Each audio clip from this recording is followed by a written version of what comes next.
स्वागत है स्टूडेंट्स आपका हमारे चैनल में। तो आज हम जानेंगे कि फंक्शन क्या होता है। ठीक है, तो व्हाट इज़ फंक्शन, फंक्शन क्या होता है आखिर। ठीक है, तो relation y is equals to F X is set to be the function if for every x belongs to a there exist a unique image in set b it is represented as f such that a tends to b। ठीक है students, क्या होता है मैं आपको बताता हूँ कि हमको कोई दो सेट दिए होते हैं, सेट ए और सेट बी। तो उसमें से क्या होता है कि इसमें से सेट ए में से हम लेते हैं एक्स और सेट बी में से हम लेते हैं वाई। ठीक है, और मैं आपको बताता हूँ क्या होता है कि सेट ए से जो है ना हम एक्स को लेते हैं। तो जो सेट ए से हम एक्स को लेते हैं और जो एक्स की वैल्यू आती है सेट बी में, जो सेट बी में एक्स की वैल्यू आती है, ठीक है, तो उसको तो हम कहते हैं इमेज। सेट बी में जो भी x की वैल्यू आती है उसको हम कहते हैं इमेज। कहने का मतलब सेट बी की एलिमेंट्स को हम कहते हैं इमेज और सेट ए के एलिमेंट्स को हम कहते हैं प्री इमेज। तो फंक्शन आखिरकार होता क्या है मैं आपको बताता हूँ। फंक्शन होता ये है कि सेट ए के एलिमेंट्स जो हैं अपनी इमेज बनाए सेट बी में, तो वही चीज़ जो है हमारी फंक्शन कहलाती है। फंक्शन क्या कहलाती है कि अगर कोई सेट ए दिया है, कोई सेट बी दिया है, तो सेट ए के जो एलिमेंट्स हैं उसको हम प्री इमेज कहते हैं। सेट ए के एलिमेंट्स जो हैं अगर सेट बी के एलिमेंट्स में अपनी इमेज बनाते हैं तो ये सारा रिलेशन जो है फंक्शन कहलाता है। ठीक है, इसको हम ऐसे डिफाइन कर सकते हैं। अब हम आ जाते हैं कि डोमेन और रेंज क्या होती है। ठीक है, तो अक्सर हम परेशान रहते हैं कि डोमेन और रेंज आखिरकार होती क्या है। तो मैंने स्टूडेंट्स आपको जैसे कि बताया, हमको दो सेट दिए होते हैं, सेट ए और सेट बी। ठीक है, सेट ए से है ना, सेट ए से हम एक्स की वैल्यू लेते हैं। कहने का मतलब सेट ए के जो एलिमेंट्स हैं ना वो एक्स की वैल्यू माने जाते हैं। ठीक है, और सेट बी से हम जो है वाई की वैल्यू लेते हैं। कहने का मतलब सेट बी के जो एलिमेंट्स हैं उसमें से हम वाई की वैल्यू लेते हैं। सेट ए के एलिमेंट्स हमारे प्री इमेज कहलाते हैं क्योंकि सेट ए के एलिमेंट्स सेट बी के एलिमेंट में अपनी इमेज बनाते हैं, इसीलिए सेट ए के एलिमेंट हमारी प्री इमेज कहलाते हैं और सेट बी के एलिमेंट हमारी इमेज कहलाते हैं। अब हम ये जान लेते हैं कि डोमेन रेंज क्या होता है। ठीक है, तो डोमेन क्या होता है मैं आपको बताता हूँ कि domain is the set of all defined values of x and range is the set of all those values of y which are obtained for different values of x।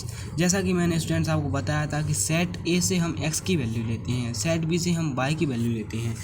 तो डोमेन उस सेट को कहते हैं जो x की defined value होती है। कहने का मतलब अगर सेट ए में हमारी एलिमेंट्स हैं ना, ये हमारी डिफाइंड वैल्यूज़ है ना, मतलब ये अपना रिलेशन बना रहे हैं सेट बी की एलिमेंट से, तो ये वाले सारे एलिमेंट हमारे जो है डोमेन कहलाएंगे। कहने का मतलब एक सीधा साधा सा है, x की वैल्यू जो है उसको ही हम डोमेन कहते हैं, x की वैल्यू को हम डोमेन कहते हैं। ठीक है, अब बात आ जाती है कि रेंज किसको कहते हैं। तो जो x की वैल्यू है ना, कहने का मतलब जो प्री इमेज है ना, प्री इमेज है जो अपनी इमेज बना रहा है सेट बी में। ठीक है, मतलब जो x की वैल्यू है ना, जो x की वैल्यू से जो y की वैल्यू बन रही है उसको हम कहेंगे रेंज। ठीक है, उसको हम कहेंगे रेंज। तो इधर अगर हम डोमेन देखें तो क्या क्या हो जाएगा मैं आपको बताता हूँ। डोमेन हमारा हो जाएगा 1, 2, 3, 4, क्योंकि ये अपना रिलेशन बना रहे हैं सेट बी के एलिमेंट्स के साथ, तो ये हमारे डोमेन हो जाएंगे। और वहीं हम बात कर दें रेंज की, तो रेंज क्या होता है, रेंज आप सीधा समझ लें वाई की वैल्यू है वो रेंज है। ठीक है, तो रेंज क्या है, इधर रेंज हमारी हो जाएगी ए बी सी और डी, तो ए बी सी डी। ठीक है स्टूडेंट्स, अभी स्टूडेंट्स हम एक चीज़ और जान लेते हैं कि को डोमेन क्या होता है। ठीक है, ये तो हमने कह दिया डोमेन, एक्स की वैल्यू को हमने कह दिया डोमेन, वाई की वैल्यू को हमने कह दिया रेंज, लेकिन अभी हम जान लेते हैं कि कोडोमेन क्या होता है। ठीक है, तो कोडोमेन आखिरकार होता क्या है।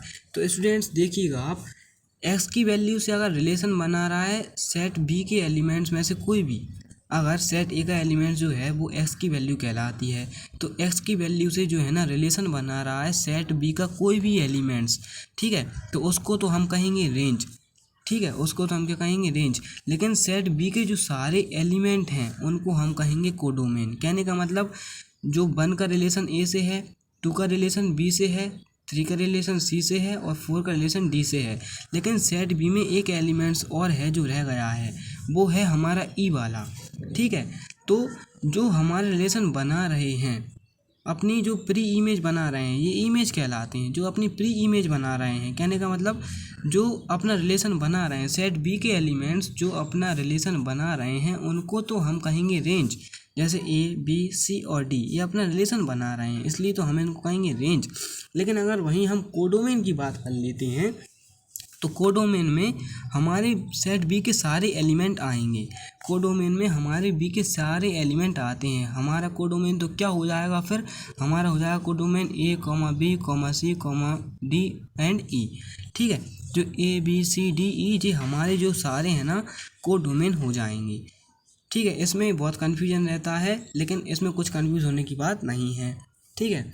अब हम जान लेते हैं कि कौन कौन से जो है फंक्शन होते हैं और कौन कौन से फंक्शन नहीं होते हैं।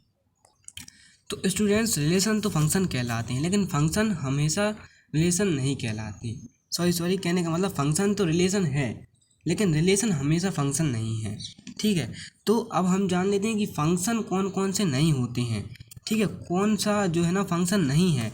तो अगर स्टूडेंट्स हमारे पास 2 सेट दिए हुए हैं, कहने का मतलब एक सेट ये दिया है, एक सेट ये दिया है, ठीक है, ये हमारा ए है, ये हमारा बी है। तो अगर ये ए है, बी है, सी है, डी है, ठीक है, और ये 1 2 3 4 ये हमको दिया हुआ है, अगर ऐसा दिया हुआ है हमारे पास, ठीक है। तो अगर हम इसका रिलेशन बनाते हैं इससे ऐसा, इससे ऐसा, इससे ऐसा और एक बार इससे ऐसा, ठीक है, तो ये हमारा फंक्शन कहलाएगा, ठीक है। लेकिन अगर वहीं हम एक और सेट बना लें, ये ए बना लिया और ये बी बना लिया, ठीक है, ये ए बना लिया, ये बी बना लिया, ठीक है। देखो स्टूडेंट्स ये एक्स की वैल्यू है, ये वाई की वैल्यू है, 2 एक्स की वैल्यू है ना एक वाई की वैल्यू से रिलेशन बना सकती हैं, लेकिन एक एक्स की वैल्यू 2 वाई की वैल्यू से रिलेशन नहीं बना सकती। कहने का मतलब मैं आपको समझाता हूँ कि अगर हमारे पास दिया हुआ है ए बी सी और डी और हमारे पास एलिमेंट है 1 2 3 और 4, ये हमारे पास एलिमेंट हैं। तो अगर ऐसा दिया है हमको कि जो ए है 1 से रिलेशन बना रहा है और ए 2 से रिलेशन बना रहा है, बी 3 से रिलेशन बना रहा है, सी 4 से और डी 4 से बना रहा है, तो ये वाला है ना हमारा जो है फंक्शन नहीं होगा, it is not a function. ये हमारा फंक्शन नहीं होगा। ये हमारा फंक्शन क्यों नहीं होगा, इसका रीज़न है कि 2 एक्स की वैल्यू तो एक वाई की वैल्यू के साथ रिलेशन बना सकती हैं, लेकिन 2 वाई की वैल्यू एक एक्स की वैल्यू के साथ रिलेशन नहीं बना सकती है। इसीलिए जो हमारा ये वाला फंक्शन है ना, ये फंक्शन नहीं कहलाएगा, ये फंक्शन नहीं होगा। और एक और फंक्शन कब नहीं होगा मैं आपको बताता हूँ कि अगर हमारे पास सेट ए ऐसा दिया है, सेट बी हमारे ऐसा दिया है, ये ए और ये भी हमारा सेट दिया है, इधर 1 2 3 और 4 इसके एलिमेंट हैं और इधर ए बी सी हमारे इसके एलिमेंट हैं, ठीक है। और हमने जब इसको रिलेशन बनाया तो हमारा ये रिलेशन ऐसा बन गया, तो ये वाला भी हमारा फंक्शन नहीं कहलाएगा। ये क्यों नहीं कहलाएगा, उसके पीछे का रीज़न ये है कि जो हमारे सेट ए के सारे एलिमेंट हैं, कहने का मतलब 1 2 3 4 ये हमारी इमेज कहलाती हैं ना, तो इनका जो है प्री इमेज होना ज़रूरी है। कहने का मतलब एक भी एलिमेंट अगर बचता है, सेट ए का एक भी एलिमेंट अगर बचता है, कहने का मतलब अगर सेट ए का एक भी एलिमेंट अगर रिलेशन नहीं बना रहा, तो भी जो है ना हमारा ये फंक्शन नहीं होगा, ये हमारा फंक्शन नहीं कहलाएगा। तो फंक्शन सिर्फ 2 कंडीशन पर नहीं कहलाते हैं कि अगर हमारे सेट ए का कोई भी एलिमेंट बचा हुआ है, कहने का मतलब सेट ए का कोई भी एलिमेंट बचा हुआ है, जैसे इधर 4 बचा हुआ है जो कि किसी के साथ रिलेशन नहीं बना रहा, तो ये हमारा फंक्शन नहीं होगा, ये फंक्शन नहीं हो सकता है। और साथ ही एक कंडीशन और होती है कि वाई की जो है ना ए की वैल्यू नहीं हो सकती, 2 वाई की एक वैल्यू नहीं हो सकती है, 2 वाई की एक एक्स की वैल्यू नहीं हो सकती है। तो ये अगर ऐसा होता है तो ये हमारा फंक्शन नहीं है। तो स्टूडेंट्स आज की वीडियो में बस इतना ही, मिलते हैं अगली वीडियो में। तो वीडियो को लाइक करें, चैनल को सब्सक्राइब करें, दोस्तों के साथ शेयर करें और अगर कोई भी क्वेश्चन हो तो कमेंट सेक्शन में ज़रूर लिखें। Thank you.